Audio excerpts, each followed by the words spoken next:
नमस्कार साथियों, मैं पवन शर्मा आपका स्वागत करता हूं। देखो, जो हमारी संविधान निर्माण की जो सीरीज चल रही है उसे आगे बढ़ाते हैं।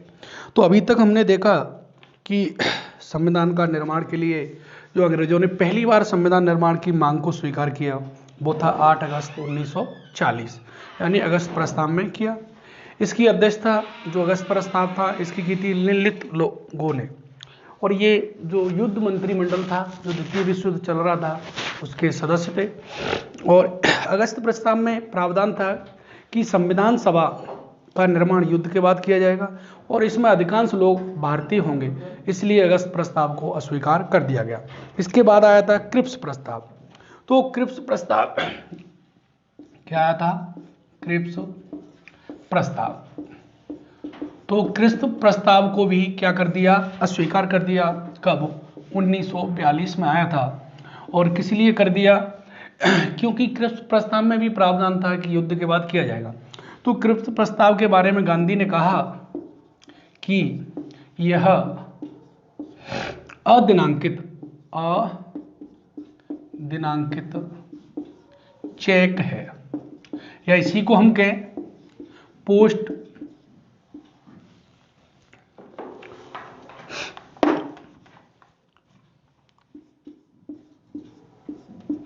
Post dated check. और इसी के बारे में नेहरू ने कहा कि यह टूटा हुआ चेक है। यानी गांधी जी ने कहा कि यह उस चेक के समान है जिसका बैंक क्या हो गया हो? दिवालिया हो गया हो। यानी दिवालिया बैंक का चेक है, क्योंकि युद्ध के बाद क्या पता तुम युद्ध में जीते या हारे या बचे या मरे, या तुम हमारी युद्ध के बाद हमारी शर्त को पूरा करेंगे। इसलिए गांधी ने अदिनांकित चेक, पोस्ट डेटेड चेक की इसे संज्ञा दी। इसमें एक प्रावधान ये भी था कि जो देशी रियासतें, राज्य हैं, वो भारत में शामिल हो सकते हैं, वो उनकी इच्छा पर निर्भर है। तो इसके बारे में सावरकर ने कहा कि भारत अंग्रेजों की बापोती नहीं है जो उसके वो टुकड़े कर सके। तो 2-3 फैक्ट याद रखना। गांधी जी ने इसे पोस्ट डेटेड चेक, अदिनांकित चेक, नेहरू ने टूटा हुआ चेक, और सावरकर ने कहा कि जो भारत अंग्रेजों की बापोती नहीं है जो उसका विभाजन या टुकड़ा कर दे। इसके बाद हमने देखा कि हमारी संविधान सभा का निर्माण कैबिनेट मिशन के आधार पर किया गया था। किसके आधार पर किया गया था? कैबिनेट मिशन के आधार पर किया गया था। कैबिनेट मिशन के आधार पर किया गया था। कैबिनेट मिशन कब आया? तो ये आया था साहब 1940, 24 मार्च 1940 को आया। और 24 मार्च 1940 के बाद इसने 16 मई 1940 को अपनी योजना भारतीयों के सामने सार्वजनिक की। इसमें कहा गया कि भारतीय संविधान सभा में कितने सदस्य होंगे? 389 सदस्य होंगे, जो कि ब्रिटिश भारत से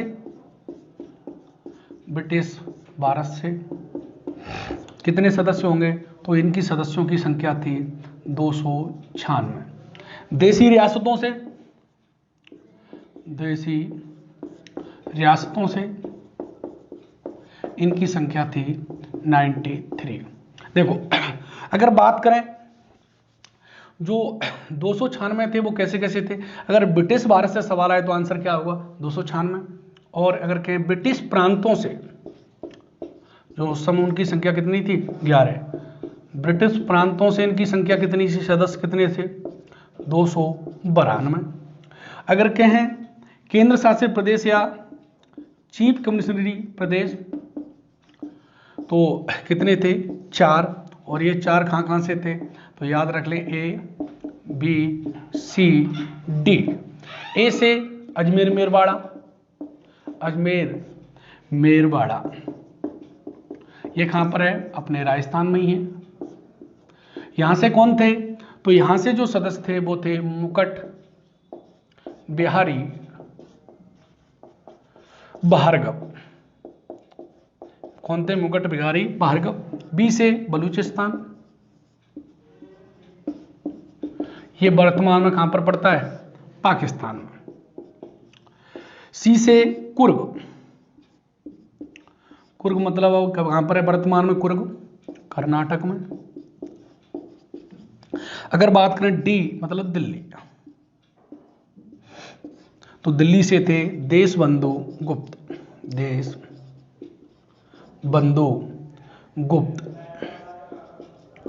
इस तरीके से हमारे जो केंद्र शासित प्रदेशों या चीफ केंद्र शासित प्रदेशों से कितने सदस्य थे? 4, सबसे एक एक था। और ये कौन कौन से थे? अजमेर, मेरवाड़ा, बलूचिस्तान, कोर्ग और दिल्ली। इनको ABCD के रूप में याद रख सकते हैं। कैबिनेट मिशन को भी बताया था। कैबिनेट मिशन भारत के लिए क्या था? एक पास था। क्या था? पास। P से पैट्रिक लॉरेंस, A से AB अलेक्जेंडर और S से सर स्टीफन क्रिप्स, यानी इसमें 3 सदस्य थे। इसके बाद हमने देखा कि जो ब्रिटिश भारत से जो 296 सदस्य थे, इनका चुनाव हुआ था आनुपातिक एकल संक्रमणीय प्रक्रिया द्वारा। इनका चुनाव हुआ था।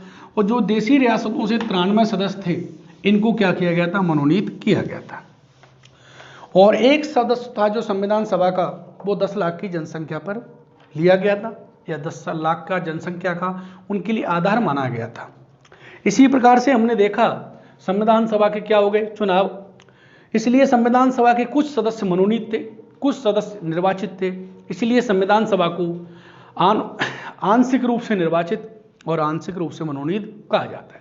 यानी संविधान सभा पूरी तरह सार्वभौमिक निर्वाचित नहीं थी। सार्वभौमिक का मतलब है जिसमें पूरी जनता संविधान सभा के सदस्यों को चुनती, तो वो सार्वभौमिक मताधिकार होता है। परंतु इस आधार पर ये नहीं चुने गए थे।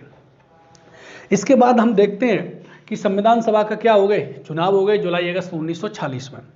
तो संविधान सभा में 3 समुदाय से सदस्य लिए गए थे, मुस्लिम, सिख और सामान्य जन। सामान्य जन का मतलब है हिंदू नहीं कहेंगे, मुस्लिम और सिखों को जो छोड़कर जो भी हिंदू, जैन, पारसी, बौद्ध जो भी बचते हैं, वो सारे सामान्य जन में आ गए।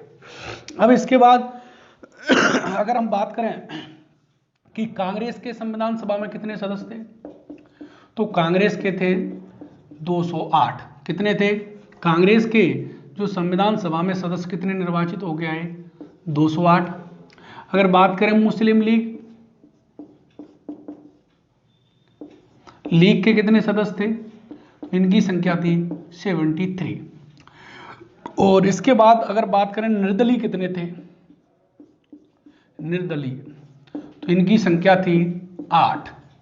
और छोटी छोटी पार्टियों से, अन्य छोटे छोटे दलों से, तो इनकी संख्या थी 7। तो चुनाव कितने पे हुआ था? 296 पे। तो इनकी संख्या कितनी हो गई? 296। और जो देशी रियासतों से थे 93, इन पर चुनाव नहीं हुआ, इनको क्या किया गया? मनोनीत किया गया। तो जब मुस्लिम लीग को उसकी इच्छा के अनुसार सीट नहीं मिली, कांग्रेस से बहुत कम सीट मिली, तो वो असंतुष्ट हो गई और वो कहने लगी कि अब अपना कोई यहाँ पर प्रतिनिधित्व नहीं है, जो कांग्रेस जैसा संविधान चाहेगी वो वैसा संविधान बनाएगी। और मुस्लिम लीग ने संविधान सभा का बहिष्कार करना शुरू कर दिया। इन्होंने कहा कि जो कांग्रेस अपने आप को हिंदू राष्ट्र की तरह संविधान बनाएगी, तो मुस्लिम लीग ने किसकी संविधान सभा का क्या कर दिया? बहिष्कार। इसी रूप में संविधान सभा की क्या होती हैं? बैठकें होती हैं। क्या होती हैं? बैठकें। तो संविधान सभा की हम पढ़ेंगे अब बैठकें। तो संविधान सभा की बैठक, संविधान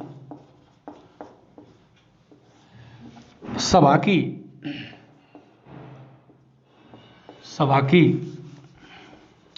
बैठक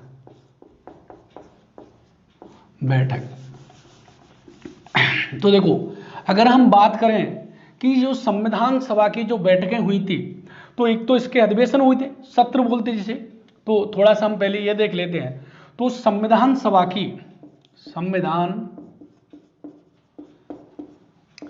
के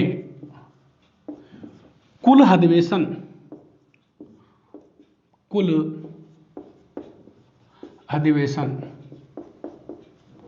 तो इनकी संख्या थी 12। अगर बात करें कि संविधान के निर्माण में कुल अधिवेशन, तो संविधान के निर्माण में कुल अधिवेशन, जिन्हें सत्र भी बोलते हैं, कुल अधिवेशन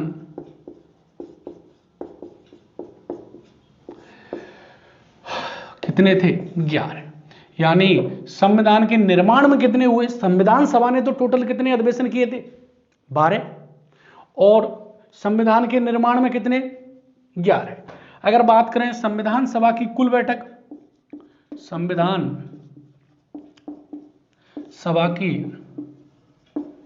कुल बैठक,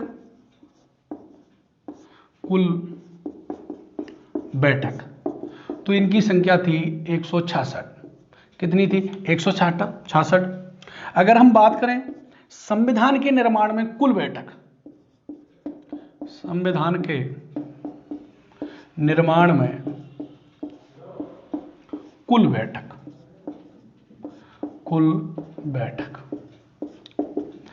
165। देखो यहां से एक पता लगता है कि संविधान के कुल अधिवेशन कितने हुए? 11। परंतु संविधान के निर्माण में कितने हुए? 11। यानी एक अधिवेशन संविधान निर्माण के बाद हुआ है। कब हुआ है? बाद। ऐसी संविधान सभा की कुल बैठक कितनी? 166। और बात करें तो निर्माण में कितनी बैठक? 165। इसका मतलब एक बैठक बाद में हुई है। देखो संविधान सभा के कुल कितने अधिवेशन हुए? 12। तो हम लेते हैं पहला अधिवेशन। पहला अधिवेशन कब हुआ? तो देखो दोस्तों, ये पहला अधिवेशन 9 दिसंबर को शुरू हुआ और 9 दिसंबर से 23 दिसंबर, 9 दिसंबर 1946 से 9 दिसंबर जो पहला अधिवेशन हुआ वो कब हुआ? 9 दिसंबर 1946 से 23 दिसंबर 1946। अगर बात करें इसका 11वां अधिवेशन, 11वां अधिवेशन तो ये शुरू हुआ 14 नवंबर से 14 नवंबर 1949 से 26 नवंबर 1949 तक। अगर बात करें इसका 12वां अधिवेशन, 12वां अधिवेशन कब हुआ? तो देखो इसका 12वां अधिवेशन हुआ, वो हुआ 24 जनवरी 1950 को। देखो संविधान सभा का पहला अधिवेशन कब हुआ? 9 दिसंबर 1946 से लेकर के 23 दिसंबर 1946 तक। इसका जो 11वां अधिवेशन था, कुल कितने हुए? 12। तो कब हुआ? 14 नवंबर से 26 नवंबर 1949 का। इसका जो लास्ट 12वां अधिवेशन हुआ 24 जनवरी 1950 को। तो देखो दोस्तों, यानी जब पहला अधिवेशन, देखो अधिवेशन और बैठक में अंतर क्या है? जैसे अभी हमारा जो संसद है या विधानसभा का बजट सत्र चलेगा या बजट अधिवेशन चलेगा, तो अधिवेशन तो एक है परंतु इसमें बैठकें बहुत सारी होंगी। तो अधिवेशन या सत्र के अंतर्गत बहुत सारी बैठकें होती हैं। तो अंतर ये, अधिवेशन के अंदर कई बैठकें होती हैं। जैसे हमारा भी बजट सत्र चलेगा, स्टार्ट होगा फरवरी में, तो उसमें बहुत सारी बैठकें होंगी, जबकि नाम क्या है? सत्र एक है, केवल बजट सत्र। देखो दोस्तों, अगर जो 12वां अधिवेशन था कब हुआ? 24 जनवरी 1950 को। तो अभी तक हमने देखा कि भाई संविधान के कुल अधिवेशन कितने हुए? 12। परंतु बात आ रही है कि इसके निर्माण में कितने हुए? 11। क्योंकि जो संविधान का निर्माण था, संविधान का क्या था? निर्माण। वो निर्माण कब हो चुका था कंप्लीट? ये संविधान हमारा निर्माण कंप्लीट हो गया था 26 नवंबर 1949 को। संविधान निर्माण होने के बाद एक अधिवेशन अलग से हुआ 24 जनवरी 1950 को। तो निर्माण में कितने हुए? 11। और जो 11वें अधिवेशन की 26 नवंबर को जो बैठक थी, वो बैठक कौन सी थी? 165वीं बैठक थी। और जो 24 जनवरी को संविधान निर्माण के बाद जो बैठक हुई, जो 12वां सत्र चल रहा था, वो बैठक कौन सी थी? तो वो बैठक थी 166वीं। कौन सी थी? 166वीं बैठक थी। यानी संविधान के निर्माण में कुल कितने अधिवेशन हुए? 11। बैठक कितनी हुई? 165।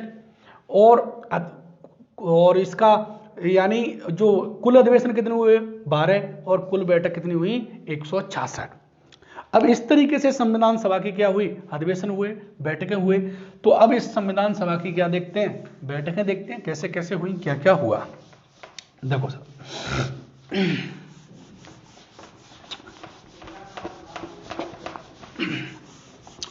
तो हम लिखते हैं संविधान सभा की पहली बैठक। कुछ बैठकें इंपोर्टेंट हैं, महत्वपूर्ण है, उनको देखेंगे।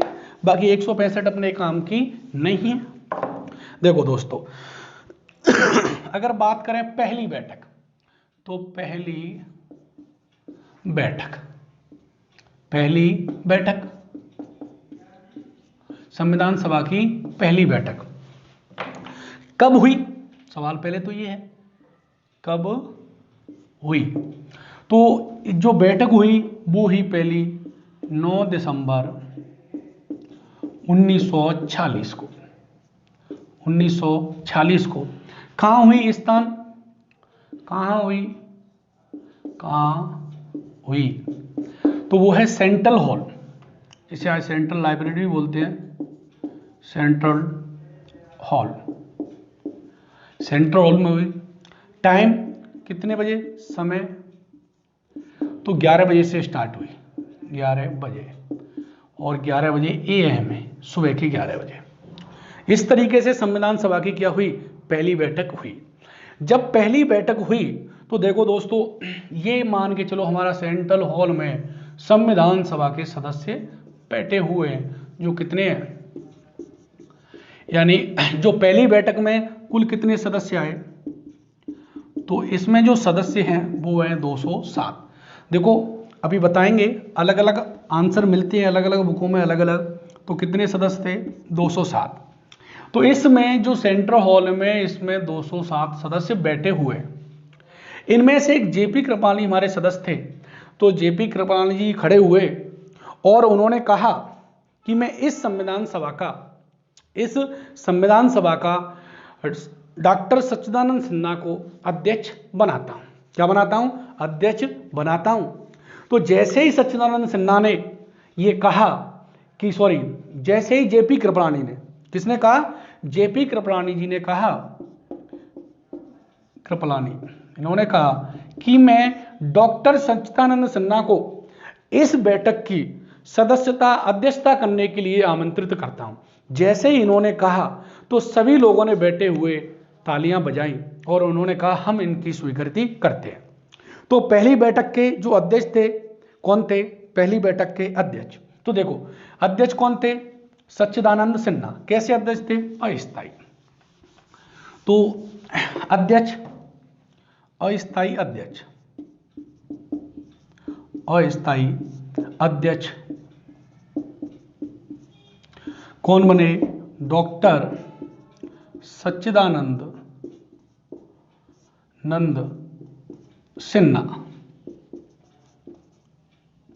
सिन्हा। यानी पहली बैठक के जो अध्यक्ष बनाए वो कौन बनाए? अस्थायी अध्यक्ष बनाए डॉक्टर सच्चिदानंद सिन्हा को। अब परंतु सवाल आता है कि डॉक्टर सच्चिदानंद सिन्हा को अध्यक्षता करने के लिए किसने प्रस्ताव रखा? तो डॉक्टर सच्चिदानंद सिन्हा को अध्यक्ष बनाने का प्रस्ताव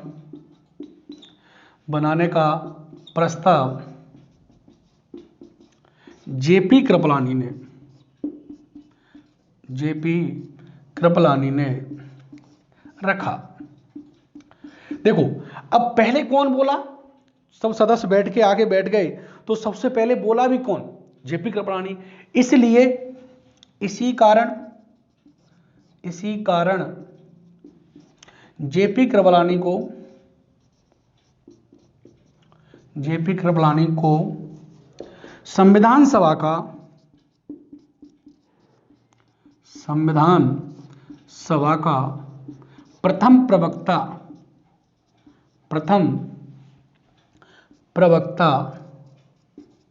कहा जाता है। यानी सबसे पहले जो बोले संविधान सभा में वो कौन बोले? जेपी कृपलानी। इन्होंने कहा कि मैं डॉक्टर सच्चिदानंद सिन्हा को इस बैठक की अध्यक्षता करने के लिए आहूत करता हूं या बुलाता हूं, और बाकी संविधान सभा के सदस्यों ने इनका क्या किया? स्वागत किया। तो इसलिए जेपी कृपलानी को संविधान सभा का प्रथम प्रवक्ता के रूप में संज्ञा दी जाती है। अब देखो कि अगर बात आती है कि इस सच्चिदानंद सिन्हा को ही क्यों पहली बैठक का अध्यक्ष बनाया गया, तो पहली बात तो यह है कि ये सबसे वरिष्ठ थे। क्या थे? सबसे वरिष्ठ। वरिष्ठ का मतलब यही से नहीं है, वरिष्ठ का मतलब है कि वो कितनी बार चुनाव जीत के आ चुके हैं, राजनीतिक अनुभव कितना है। दूसरी बात, इन्होंने फ्रांस की तर्ज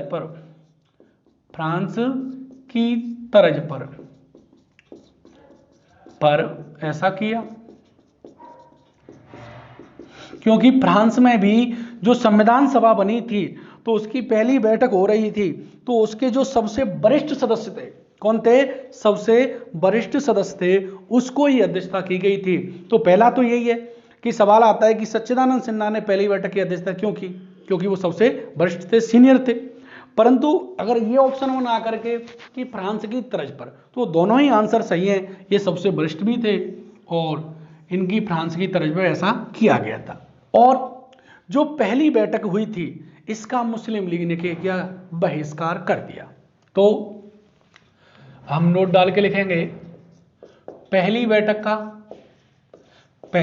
का मुस्लिम लीग ने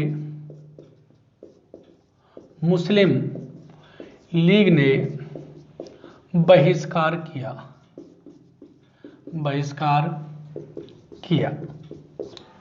पहली बैठक का मुस्लिम लीग ने क्या कर दिया? बहिष्कार। ठीक है साहब, बहिष्कार कर दिया। अब बात आती है कि इस बैठक में हमारी संविधान सभा में तो 389 थे, 207 सदस्यों ने ही भाग क्यों लिया? और ध्यान रखना, कई जगह इसकी 211 मिलता है, परंतु जो ऑथेंटिक है वो आंसर क्या है इसका? 207 ही है। कई जगह कितना मिलता है? 211, परंतु 211 सही नहीं था। अगर आप संविधान सभा की पहली बैठक की जो हस्ताक्षर की है अंतिम रूप से, उसकी लिस्ट देखेंगे तो उसमें कितने लोगों के हस्ताक्षर हो रहे हैं? 207 लोगों के हस्ताक्षर हो रहे हैं। तो हमने देखा कि संविधान सभा की पहली बैठक कब हुई? तो 9 दिसंबर 1946 को। कहाँ हुई? सेंट्रल हॉल लाइब्रेरी भी बोलते हैं, जैसे सेंट्रल हॉल में हुई। टाइमिंग क्या था? तो 11 बजे। कई लड़के पूछते भाई टाइमिंग क्या था? तो 11 बजे से शुरू होती थी। जैसे अभी भी संसद की कार्रवाई देखें तो लगभग 11 बजे से ही शुरू होती है। तो पहली बैठक में कितने सदस्यों ने भाग लिया? 207 सदस्यों ने भाग लिया। अब बात करें इसके अस्थायी अध्यक्ष या पहली बैठक के अध्यक्ष कौन थे? तो डॉक्टर सच्चिदानंद सिन्हा। अगर बात करें कि सच्चिदानंद सिन्हा का अध्यक्षता करने के लिए प्रस्ताव किसने रखा? तो जेपी कृपलानी जी ने इनका प्रस्ताव रखा। इसी कारण जेपी कृपलानी जी को संविधान सभा का प्रथम प्रवक्ता की संज्ञा दी जाती है। अब हम बात, और पहली बैठक का मुस्लिम लीग ने क्या कर दिया? बहिष्कार कर दिया, इसलिए कुछ कार्य हुए नहीं। अगर हम बात करते हैं कि पहली बैठक में 207 सदस्यों ने ही भाग क्यों लिया, जबकि हमारे में तो कितने थे? 389 थे। यानी पहली बैठक में 207 सदस्यों ने क्यों ही भाग लिया, जबकि हमारे सदस्य तो कितने थे? 389।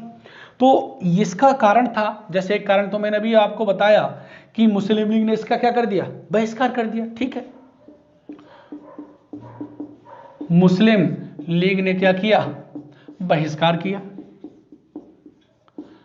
बहिष्कार के कारण, पहला कारण तो ये है। दूसरा अगर हम देखें इसका कारण, तो देखो दूसरा कारण है कि जो देशी रियासतें थीं जिनसे 93 सदस्य आने थे, उनमें से अधिकांश देशी रियासतों ने संविधान सभा में भाग ही नहीं लिया। तो पहली बैठक का दूसरा कारण, 207 सदस्य आने का दूसरा कारण क्या था? देशी रियासतों ने, अधिकांश देशी रियासतों ने, अधिकांश देशी रियासतों ने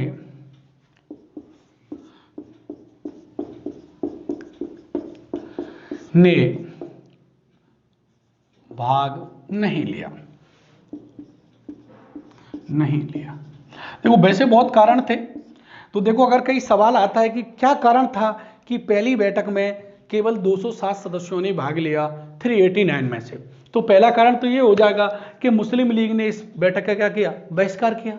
दूसरा कारण, अधिकांश जो देशी रियासत थी वो संविधान सभा में शामिल नहीं हुई। जैसे अपना राजस्थान था, तो राजस्थान 1956 में जब एकीकरण होता है, जब भारत में मिलता है पूरी तरह, तो ये तो 46 की बात हो रही है, 10 साल पहले की। तो इस तरीके से देशी रियासतों ने भी संविधान सभा में कोई रुचि नहीं दिखाई। तो संविधान सभा की क्या हो गई, दूसरी बैठक हो गई साहब। अब बात करते हैं संविधान सभा की दूसरी बैठक। संविधान सभा की दूसरी बैठक, दूसरी सेकंड मीटिंग, दूसरी बैठक, तो ये कब हुई, तो देखो 11 दिसंबर 1946 को। अगर मैं आपसे पूछता हूं कि दूसरी बैठक प्रथम बैठक से कितने दिन बाद हुई, तो लोग जवाब देंगे 2 दिन बाद। नहीं भाई, जैसे 9 दिसंबर है, ये 10 दिसंबर है, ये 11 है, तो केवल बीच में तो एक ही दिन था ना, तो एक दिन बाद हुई। कितने दिन बाद हुई, एक दिन बाद हुई। दूसरे दिन संविधान सभा ने कोई कार्य नहीं किया, मीटिंग नहीं की। अब बात करते हैं दूसरी बैठक में, तो हमने क्या बनाया, स्थायी अध्यक्ष बनाया। स्थायी अध्यक्ष किसे बनाया, डॉक्टर राजेंद्र प्रसाद। और इसका भी प्रस्ताव किसने रखा, कृपलानी जी ने। इनका भी प्रस्ताव किसने रखा, जेपी कृपलानी। इनका भी प्रस्ताव जेपी कृपलानी ने रखा। अब संविधान सभा का अध्यक्ष के साथ साथ क्या चाहिए, स्थायी अध्यक्ष थे। क्या थे, स्थायी अध्यक्ष। स्थायी अध्यक्ष कौन थे अपनी संविधान सभा में, तो स्थायी सदस्य थे, अध्यक्ष थे डॉक्टर राजेंद्र प्रसाद। इसके साथ साथ उपाध्यक्ष बनाया गया।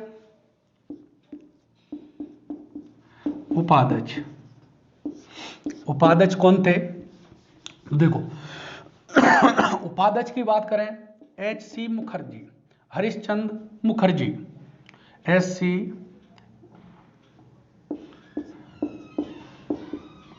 मुखर्जी। देखो इसमें 2 उपाध्यक्ष थे, दूसरा कौन थे, तो वे थे बीटी कृष्णाचारी। बीटी कृष्णाचारी। तो ध्यान रखना, संविधान सभा में उपाध्यक्ष कितने थे, 2, S.C. मुखर्जी, हरिश्चंद्र या हरीश कुमार मुखर्जी, दोनों नाम मिलते हैं, बीटी कृष्णाचारी। ये अब एक संवैधानिक सलाहकार बनाई गई। संवैधानिक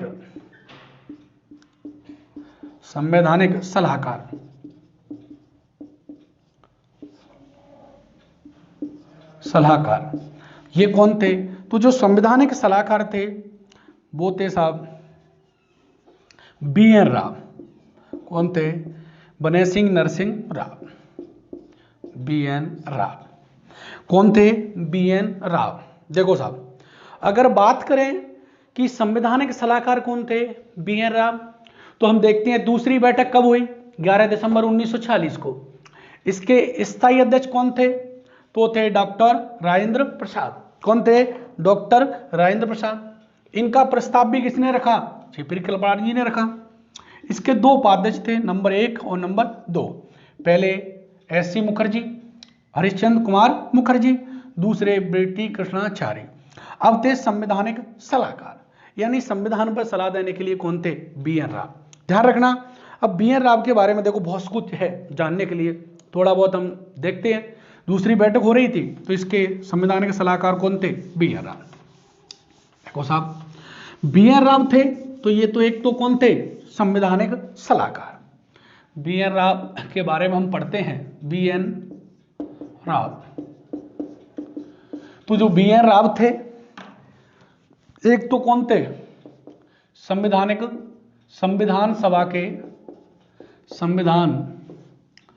सभा के सलाहकार थे। दूसरे, ध्यान रखना, देखो जो भारतीय संविधान का प्रारूप बनाया था, भारतीय संविधान का प्रारूप भी किसने बनाया था? बी.एन. राव ने। इन्होंने ही भारतीय संविधान का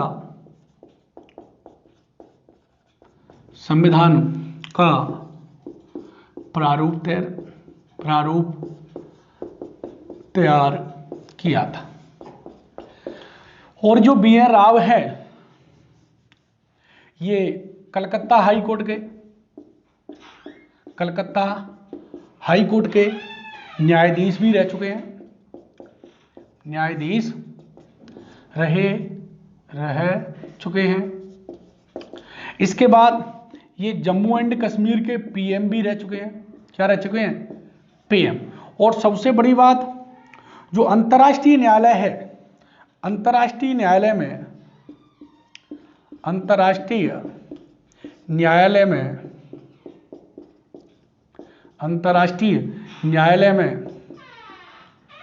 भारत की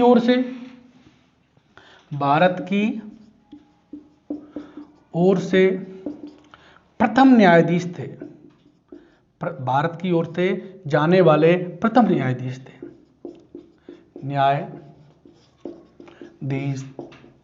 थे। तो देखो, ध्यान देने योग्य बात यह है कि जो बी.एन. राव थे वो संवैधानिक कौन थे? सलाहकार थे। कौन थे? हमारी संविधान सभा के सलाहकार थे। इन्होंने ही भारतीय संविधान का जो ड्राफ्ट है, प्रारूप है, वो तैयार किया था। ये कलकत्ता हाई कोर्ट के क्या रहे थे? न्यायाधीश रह चुके हैं। ये जम्मू कश्मीर के क्या रहे हैं? प्रधानमंत्री। पहले जो रियासतें होती थी उनमें पीएम बोला जाता था। और बी.एन. राव ही भारत के पहले न्यायाधीश हैं जो अंतर्राष्ट्रीय न्यायालय में क्या पहुंचे हैं? न्यायाधीश पहुंचे। देखो, अगर ऐसे कहते हैं कि अगर मैं कहूं कि प्रारूप समिति का क्या कार्य था, अब लोग समझेंगे तो पहला ऑप्शन मिलेगा कि भारतीय संविधान का प्रारूप बनाना। देखो, ध्यान देने योग्य बात है कि भारतीय संविधान का प्रारूप भीमराव अंबेडकर ने या प्रारूप समिति ने नहीं बनाया था। प्रारूप समिति का तो केवल यही कार्य था कि बी.एन. राव द्वारा बनाए गए प्रारूप पर विचार विमर्श करना। प्रारूप तो किसने बनाया था? बी.एन. राव ने बनाया था। और एक और बात, बर्मा, जिसे आजकल म्यांमार कहते हैं, इसका भी, म्यांमार का भी संविधान का भी प्रारूप बी.एन. राव ने बनाया था। देखो कितनी बड़ी महान हस्ती है। तो बर्मा के संविधान का भी प्रारूप किसने बनाया था? बी.एन. राव ने बनाया था। तो ध्यान देने की बात यह है कि इसमें सबसे इंपॉर्टेंट कि प्रारूप समिति, यानी प्रारूप समिति का कार्य क्या था?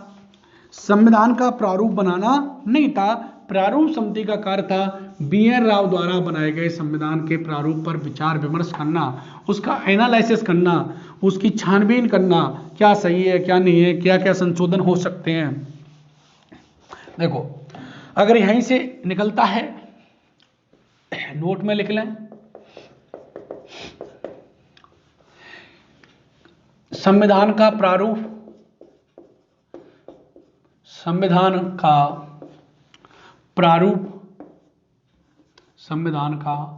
प्रारूप या प्रथम प्रारूप भी कह सकते हैं, ड्राफ्ट प्रारूप बी.एन. राव ने तैयार किया था।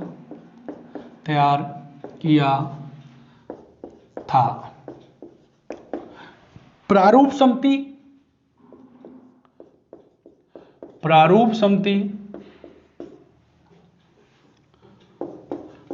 समिति का कार्य बी.एन. राव द्वारा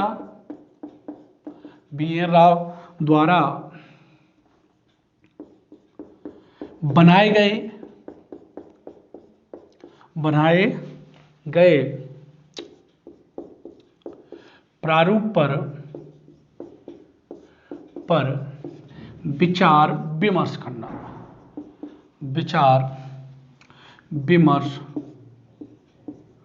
करना। अर्थात संविधान का प्रारूप, संविधान का प्रारूप बी.एन. राव ने, संविधान का प्रारूप बी.एन. राव ने तैयार किया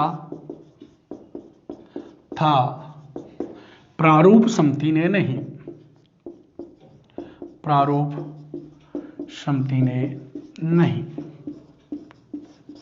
अभी समितियां देखेंगे तो जब थोड़ा सा आगे बढ़ेंगे। तो ध्यान देना कि भारतीय संविधान का प्रारूप किसने तैयार किया था? बी.एन. राव ने। प्रारूप समिति का जो कार्य था, यानी बी.एन. राव द्वारा बनाए गए प्रारूप है क्या करना? विचार विमर्श करना। प्रारूप बनाना नहीं था, प्रारूप तो बी.एन. राव साहब ने बनाया था। तो ये देखा हमने। आगे हम देखते हैं संविधान सभा की कितनी बैठकें हो गई? 2 बैठकें हो गई। देखो साहब,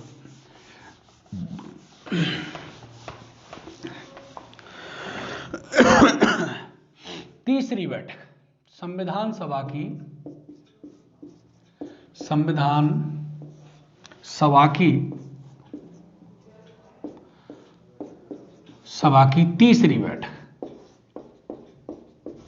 तीसरी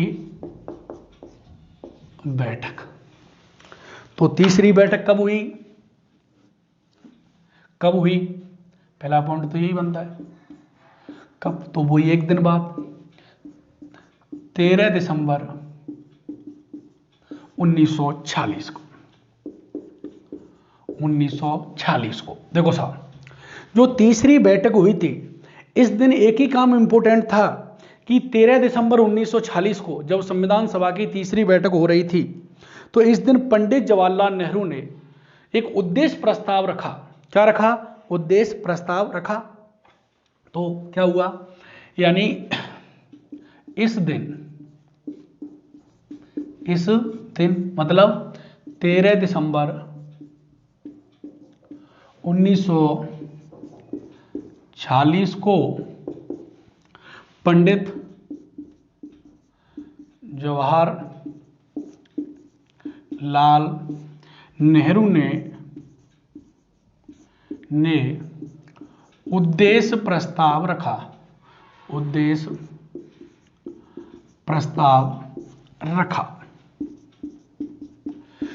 क्या रखा? उद्देश्य प्रस्ताव रखा।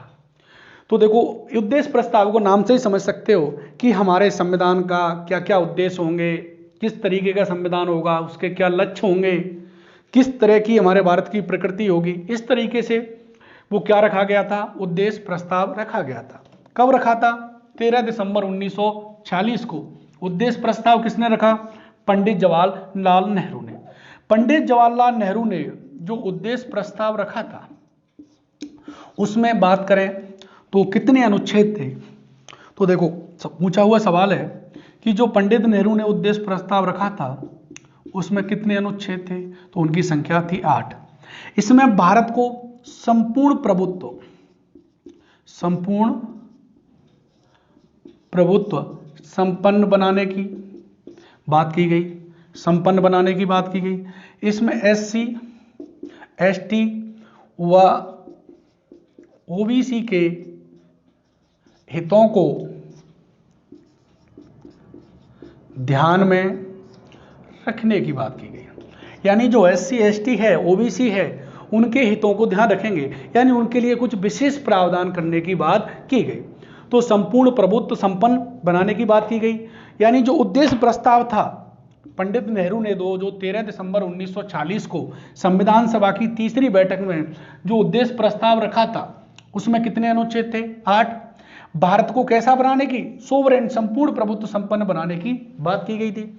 इसमें कहा गया था कि जो समाज के जो पिछड़ा हुआ वर्ग है, OBC, SC, ST, इनके हितों को ध्यान में रखा जाएगा, अर्थात इनके लिए कुछ विशेष प्रावधान किए जाएंगे। इस तरह की बात इस उद्देश्य प्रस्ताव में की गई।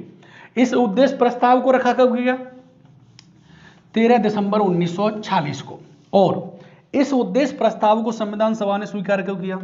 तो इस संविधान सभा ने इस उद्देश्य प्रस्ताव को स्वीकार किया 22 जनवरी 1947 में। लिखो, संविधान सभा ने इस उद्देश्य प्रस्ताव को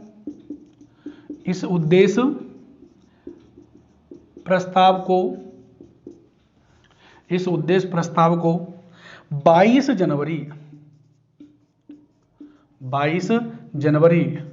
1947 को स्वीकार कर लिया गया। देखो, संविधान सभा ने कब रखा गया था? ये 13 दिसंबर 1940 को। स्वीकार कब हुआ? तो ये स्वीकार हुआ था साहब 22 जनवरी 1947 को। देखो, अगर हम बात करें तो ये रखा कब गया? 13 दिसंबर 1946 को। और इसको स्वीकार कब किया? स्वीकार किया था इसे 22 जनवरी 1947। कई बुकों में 46 लिख रहा है मिसप्रिंट से। अब देखो, अगर इसे पूछे कि इस उद्देश्य प्रस्ताव पे कितने दिन चर्चा हुई, कितने दिन बैठकें हुई, तो इस पर 8 दिन बैठकें हुई। 8 दिन।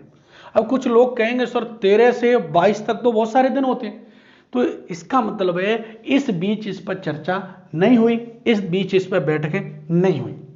देखो साहब, तो यानी जो उद्देश्य प्रस्ताव था कब रखा गया? 13 दिसंबर 1946 को। किसने रखा? पंडित जवाहरलाल नेहरू ने। संविधान की उस समय कौन सी बैठक थी? तो तीसरी बैठक थी। और इस उद्देश्य प्रस्ताव पर कितने दिन चर्चा हुई? 8 दिन। और इसको संविधान सभा ने स्वीकार कब किया? 22 जनवरी 1947 को। बाद में यही उद्देश्य प्रस्ताव का संशोधित रूप, बाद में इसी उद्देश्य प्रस्ताव का संशोधित रूप भारतीय संविधान की क्या बना? प्रस्तावना बना। वर्तमान भारतीय संविधान की क्या बना? प्रस्तावना बना। देखो साहब, यानी यही उद्देश्य प्रस्ताव भारतीय संविधान की क्या बना? प्रस्तावना बना। इसलिए पंडित जवाहरलाल नेहरू को हमारी प्रस्तावना का जनक कहा जाता है। यानी हम लिखेंगे यही उद्देश्य प्रस्ताव भारतीय संविधान की प्रस्तावना बना।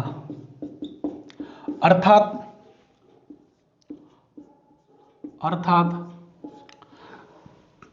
वर्तमान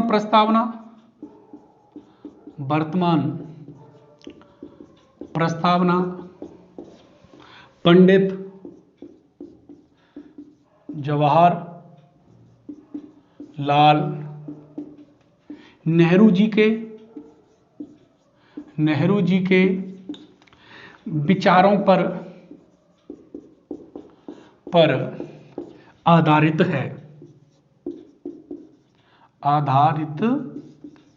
है। इसी कारण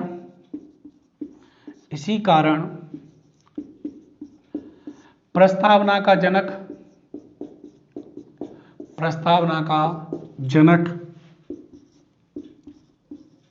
या पिता पंडित नेहरू को माना जाता है। यानी जो 13 दिसंबर 1946 को जो उद्देश्य प्रस्ताव रखा था संविधान सभा की तीसरी बैठक में, वही उद्देश्य प्रस्ताव को स्वीकार कब किया? 22 जनवरी 1947 को। और यही उद्देश्य प्रस्ताव का संशोधित रूप भारतीय संविधान की क्या बना? प्रस्तावना बना। अर्थात जो प्रस्तावना है तो किनके विचारों पर आधारित है? नेहरू के विचारों पर आधारित है। इसलिए पंडित नेहरू को प्रस्तावना का जनक माना जाता है। क्या माना जाता है? जनक माना जाता है। ठीक है साहब, हमारा क्या बन गया? संविधान बन रहा है, तीसरी बैठक हो रही है। इस तरह से संविधान सभा की क्या हो रही थी?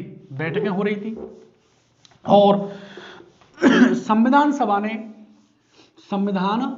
ने अपने कार्यों को करने के लिए अलग अलग क्या बनाई, अलग अलग कमेटी समितियों का गठन किया गया। क्या किया गया? गठन किया गया। तो अभी हमारा जो टॉपिक है वो है संविधान की समितियां, और इसको हम देखेंगे अगली क्लास में। थैंक यू, धन्यवाद।